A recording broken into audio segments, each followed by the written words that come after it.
Retour sur le plateau de Politique avec notre deuxième invité, Jean-Pierre Chevènement. Bonjour. Bonjour. Président d'honneur du MRC, le mouvement républicain et citoyen, et ancien ministre socialiste. Alors vous êtes un homme politique, mais vous participez grandement aussi au débat intellectuel en France, et vous venez de publier un livre qui marche très fort d'ailleurs, « La France est-elle finie ?» avec un point d'interrogation. Et dans ce livre, vous vivez un peu comme une sorte de spéléologue pour comprendre l'histoire récente, surtout les choix qu'a fait François Mitterrand pour mieux peut-être éclairer notre avenir. Un livre d'analyse, d'idées, de réflexion. Parfois c'est un réquisitoire, hein, on va le voir. Mais avant peut-être d'en parler, une question sur l'actualité et la Tunisie, avec un gouvernement, un nouveau gouvernement qui explose en plein vol, un peu comme un pantin désarticulé.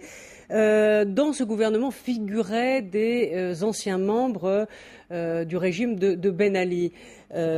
S'agit-il, comme l'a dit Taoufine Ben Brik, du même canard décapité mais bien vivant?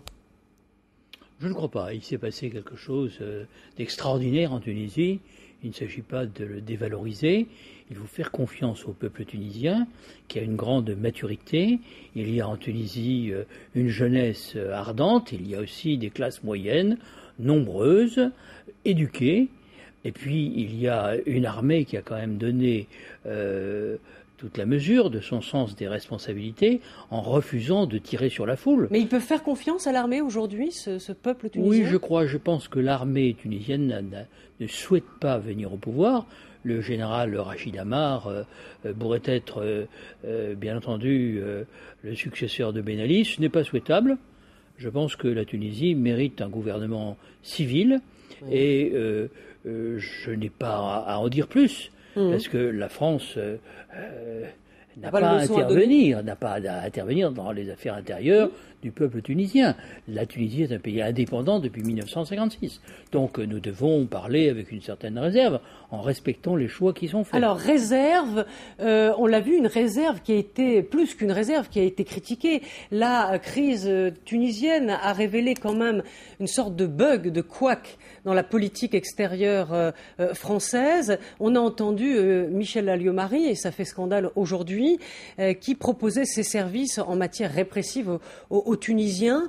La gauche a demandé sa démission. Est-ce que vous demandez la même chose? Est-ce qu'elle est disqualifiée? C'est une petite erreur d'analyse dans le timing. Peut-être qu'une coopération... C'est pas un fiasco diplomatique? Je pense que c'est une appréciation erronée de la situation qui était réellement celle de la Tunisie. Mais vous savez, j'en reviens au rôle de la France, parce qu'on nous presse toujours de prendre position, d'intervenir dans les affaires de tel ou tel pays, en Côte d'Ivoire. Ensuite, on nous le reproche, vous intervenez trop. Et ici, vous n'intervenez pas assez. Alors, je pense qu'il faut garder une certaine réserve vis-à-vis de pays qui sont indépendants et dont les peuples font l'histoire. Ce sont eux qui font l'histoire. Ce n'est pas nous qui pouvons la faire à leur place. C'est une mentalité néocoloniale que de penser qu'on peut se substituer au peuple tunisien ou ivoirien ou autre. Je pense qu'il faut admettre que tout ça, c'est fini, c'est du passé. Et puis l'histoire va parfois plus vite que la diplomatie, comme le disait François Fillon. Rappelez-vous François Mitterrand avec ce coup d'État de Yanayev en 92 contre Gorbatchev, et il lui envoie de ses félicitations. Même François Mitterrand peut faire quelquefois quelques heures d'analyse. Alors, dans votre livre, La France est finie, c'est un cri d'alarme que vous dites, la France est au bord du gouffre, elle est déclassée, diminuée, voire banalisée. Est-ce que c'est tombé, la France est tombée, mais pour mieux se relever? Je dis une chose précise, c'est que notre base industrielle ne cesse de se rétrécir. Elle faisait 30% en 1982, 13% aujourd'hui. Donc les délocalisations industrielles ont frappé, et un pays qui perd son industrie, je dirais, se fragilise, son modèle social est compromis. Mais j'essaye de resituer cela à travers le choix du néolibéralisme, qui a été fait dans les années 80-90 et dont on voit aujourd'hui les résultats à travers la crise, y compris la crise de la monnaie unique. Je ne pense pas qu'on puisse comprendre ce choix si on n'a pas une vue longue de notre histoire et si on ne comprend pas que la France a failli disparaître à 2 reprises. 1914-1918, elle a perdu 1 400 000 jeunes gens. Elle a résisté, je dirais, à la surprise de Hitler, qui disait qu'il ne comprenait pas comment la France avait pu résister, alors que c'était déjà un pays très affaibli. Donc elle a résisté, mais elle s'est retrouvée toute seule ensuite. L'entre-deux-guerres est un moment d'isolement et de vacillement. On cherche nos leçons à Moscou, à Berlin, à Rome, et la France va se défaire. Elle va se défaire en 5 semaines, 1940. Ça, c'est un coup qui pourrait être mortel, car il n'y en a jamais eu d'aussi rude dans notre histoire. Comment nous sommes-nous relevés et comment un doute n'aurait-il pas persisté dans l'esprit de beaucoup de nos élites, et en particulier de gens qui, comme François Mitterrand, étaient nés en 1916 ?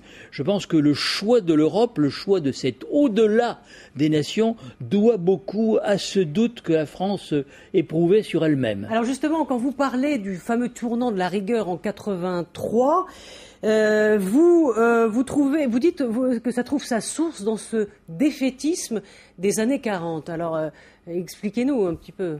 Et vous savez, les Français ont été très éprouvés par cet effondrement. Ensuite, vous savez ce qui a suivi, c'est Vichy, c'est la collaboration, toutes choses dont on nous accable. Mais ce n'est pas la France qui devrait être accablée.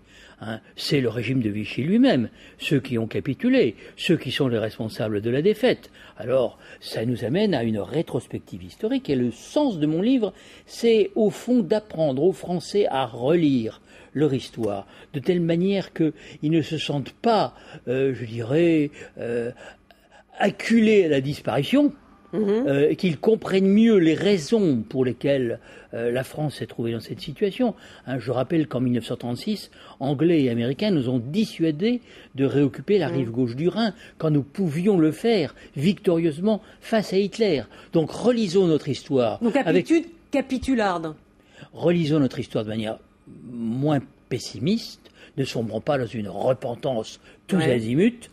Gardons la fierté de ce qu'est la France. C'est le pays qui a fait la Révolution française. C'est un pays qui vient du fond de l'histoire. Mais ce rapport avec le tournant de la rigueur. Alors le tournant de la rigueur, c'est l'idée que, au fond, on doit composer avec le néolibéralisme. Thatcher, Reagan, qui imposent la dérégulation dans le monde anglo-saxon, ont fait la même chose en Europe avec l'acte unique. 300 directives de déréglementation, la libération des mouvements de capitaux, sans aucune contrepartie. On abandonne même la clause d'harmonisation fiscale préalable, ce qui explique que l'Irlande aujourd'hui a un impôt sur les sociétés de 12,5%, ce qui est totalement aberrant.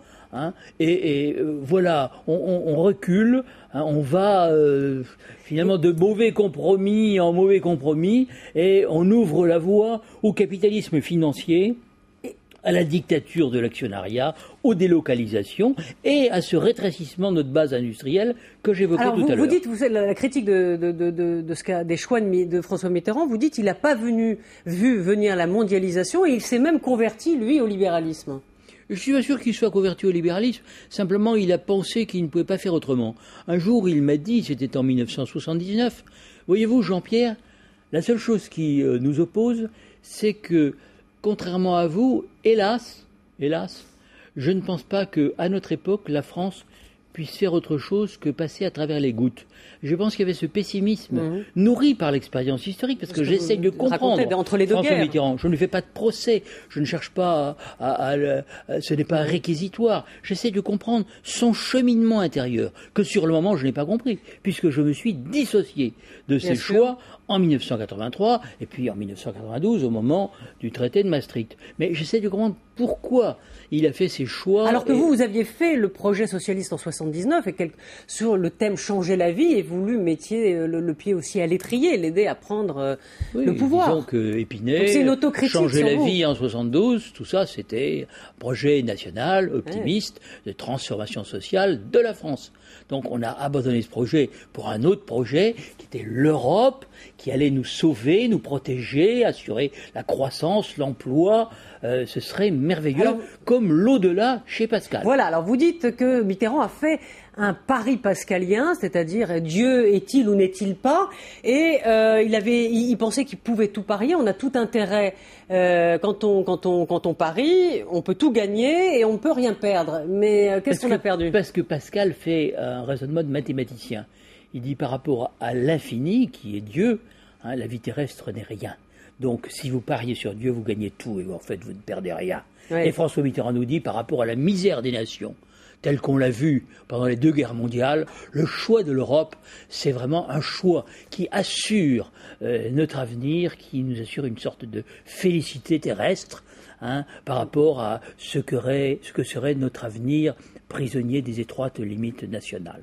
Mais pour en revenir peut-être au choix de François Mitterrand, on peut se poser la question sur les choix qu'il a fait. Mais si, par exemple, il n'avait pas ancré l'Europe au nom de la rigueur, que se serait-il passé au moment de l'effondrement de l'URSS? Est-ce qu'il aurait pu peser, comme il l'a fait, puisqu'on voyait tout à l'heure une image de Kohl et Mitterrand, sur ce qui s'est passé, sur la construction européenne? Bien, on pouvait imaginer un autre choix que la conversion libérale. On pouvait imaginer une conversion républicaine. Mais y en avait-il? Quel était notre choix? On aurait pu, par exemple, refuser la libération complète des mouvements de capitaux, y compris vis-à-vis des pays tiers, c'est-à-dire des paradis fiscaux. Aujourd'hui, on n'a pas de protection contre les paradis fiscaux, contre les hedge funds, contre la spéculation.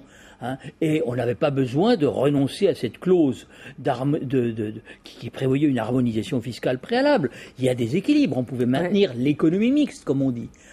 Et comme disait François Mitterrand lui-même, on n'était pas obligé de se laisser glisser vers ce capitalisme financier dont on voit aujourd'hui, à travers la crise de 2008-2009, qui ne nous conduit nulle part. Et c'est pas fini. En fait, c'est vous le véritable homme de gauche. C'était pas François Mitterrand? Je pense que oui, il y a de la continuité et de la rigueur dans mes choix. Ceux qui veulent comprendre ce qu'aurait pu être une autre histoire peuvent lire mon livre. Et je dirais que j'ai essayé de replacer ces événements dans une perspective longue par rapport au XXe siècle français, que je revalorise d'une certaine manière, et surtout par rapport au 21e, parce que je crois que la France a encore un grand rôle à jouer. Alors, quelle valeur faut maintenir, ressortir? Vous parlez de résilience.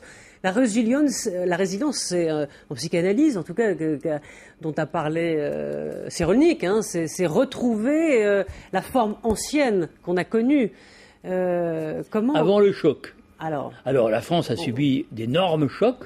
Et puis l'Europe, l'Occident en général ont perdu l'hégémonie mondiale. Aujourd'hui, ce sont les pays de l'Asie, la Chine et d'autres qui montent à l'horizon. Donc il faut organiser l'Europe, et il faut l'organiser non pas dans le cadre étroit des 27, mais avec la Russie et avec ce que j'appelle l'Euro-Méditerranée. Il faut organiser un pôle qui ait son autonomie par rapport aux États-Unis, par rapport à la Chine, parce qu'aujourd'hui, nous sommes pris dans une tenaille entre le marteau et l'enclume, et nous devons nous organiser de telle manière à rester indépendants. C'est le programme du général de Gaulle, l'Europe européenne.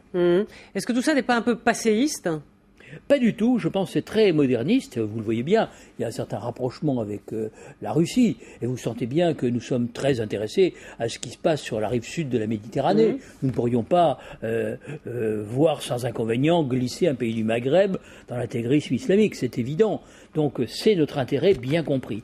Et nous devons être capables de penser une Europe des peuples avec les nations, et non pas sans elles ou contre elles, comme cela a été fait par Jean Monnet ou d'autres, ou ceux qui ont instauré la monnaie unique, qui procèdent quand même d'une erreur, parce que dans la zone monétaire de l'euro, il y a de très grandes différences entre les différents pays.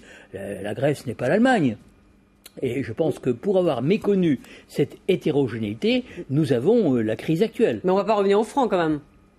Non, je ne préconise pas cela. Je propose que pour sauver l'euro, on donne à la Banque centrale des possibilités de rachat des titres de dette des pays menacés par la spéculation, qu'on accroisse le fonds de stabilisation financière, que le cas échéant, on émette des eurobonds, et surtout qu'il y ait une initiative de croissance européenne pour que l'Europe ne s'enferme pas dans une récession qui serait mortelle. Votre obsession, c'est quand même l'Allemagne.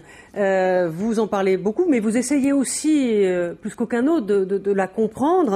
Vous noterez que leur politique industrielle fait rêver, Et vous proposez que les institutions européennes favorisent une politique industrielle européenne. Ça veut dire quoi? Oui, je crois qu'il faut que nous ayons des choix qui préservent l'avenir de l'Europe, qui mettent un terme à une désindustrialisation qui touche beaucoup de pays européens, sauf peut-être l'Allemagne, qui a su conserver un tissu de PMI très importante, ses usines d'assemblage.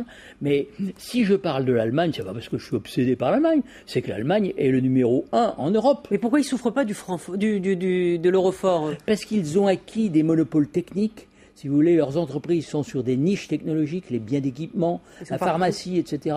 Et cela depuis la fin du XIXe siècle. Vous avez déjà une chimie très puissante, une mécanique très puissante. Donc c'est un pays très anciennement industrialisé qui a su préserver des PMI que nous n'avons pas et qui par conséquent sur les marchés extérieurs est très compétitive, d'autant que l'Allemagne depuis 2000 a mené une politique de déflation salariale qui aboutit au même résultat qu'une dévaluation. C'est-à-dire que comme ils ont bloqué les salaires à peu de choses près et que nous avons laissé augmenter les nôtres et la zone euro ou la Grèce. Oui, mais les Allemands ont eu un traumatisme avec la monnaie que nous n'avons pas eu. Oh, ça, c'est des histoires qu'on se raconte. Oui, les comptes d'épargne ont été bloqués et confisqués à 85% en 1949, au moment de la création du Deutsche Mark. Mais il y a beaucoup de traumatismes dans l'histoire de chaque pays. On ne peut pas vivre sur les traumatismes du voisin. Il faudrait quand même que les Allemands comprennent que l'euro est la monnaie de toute l'Europe. Vous nous avez expliqué qu'on a vécu sur les traumatismes de François Mitterrand qui ont induit ces choix. Et voilà, l'histoire est ainsi faite. Mais il faut dépasser ces traumatismes, il faut retrouver la confiance en nous-mêmes, il faut que la France ait confiance en elle. Donc on n'est pas fini, la France n'est pas finie. Mais bien entendu, non. La France est le pays de la Révolution, c'est un pays qui doit donner l'exemple de ce qu'est la citoyenneté, de ce que sont les valeurs républicaines, qui ont, à mon avis, un grand avenir dans le monde entier. On le voit d'ailleurs en Tunisie. Et je pense que si nous savons maintenir ce cap, si nous savons organiser l'Europe pour qu'elle résiste à tous les chocs qu'elle est en train de subir, eh bien, nous aurons encore un avenir, nous pourrons être un pôle dans le monde multipolaire de demain. Absolument, et d'autant que vous avez vu la France a fait un boom de natalité, donc il faut de la croissance pour un pays qui Alors, fait ça des montre enfants. que si les Français sont pessimistes sur l'avenir du pays, notamment les jeunes, en réalité, comme ils font des enfants, ils changent d'avis, enfin les femmes, à partir de 30 ans, puisqu'elles font beaucoup d'enfants. C'est une bonne nouvelle. C'est une bonne nouvelle. Eh bien, on restera sur cette bonne nouvelle. Donc, la France est-elle finie? Donc, Jean-Pierre Chevènement, la réponse est non. Donc, mais pour comprendre, eh bien, je vous invite à lire ce passionnant ouvrage. Jean-Pierre Chevènement chez Fayard. Merci, en tout cas, d'être passé sur le plateau de France 24. On se retrouve plus tard. Merci.